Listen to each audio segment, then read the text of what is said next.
குத்துச்சண்டை வீரர் என்று சொன்னாலே உங்களுக்கு யாருக்கு ஞாபகம் வருவாரு? முகமது அலி. அவர் யார்? கிரேசியஸ் கிலே, ஒரு கிறிஸ்டியன். அவர் ஒரு முஸ்லிம் அல்ல பிறப்பால்.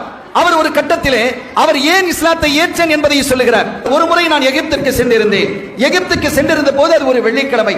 பாங்கோசை கேட்கிறது. மக்கள் திரளாக அந்த ஜும்மா பள்ளியை நோக்கி சென்று கொண்டிருக்கிறார்கள். நானும் ஆச்சரியத்தோடு நான் அதற்கு பின்னால் போய் பார்த்தேன். அங்கே உள்ளே நுழைந்தவர்கள் எல்லாம் வரிசையா நிற்கிறாங்க. உள்ள நுழைந்தவங்க எல்லாம் வரிசையா நிற்கிறாங்க. எந்த அளவிற்கு என்றால் கார்ல வந்தவர்கள், அந்த காரிலே வந்த கார் ஓட்டி டிரைவர் அவர் ஒழுவோடு வந்திருக்கிறார். முன்னால போய் நிற்கிறார்.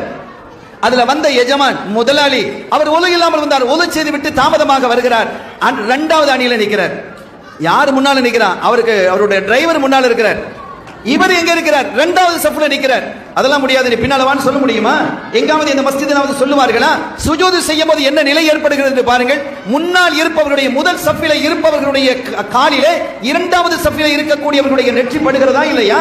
முன்னால் வந்தவர்களுக்கான மரியாதை அது. எந்த பாகுபாடும் இல்லாமல் தோளோடு தோன் என்று தொழக்கூடிய இந்த காட்சியை பார்த்த முகமது அலி என்று தன்னுடைய பெயரை மாற்றிக்கொண்டார். சத்திய மார்க்கத்திலே நுழைந்தார் என்பது வரலாறு.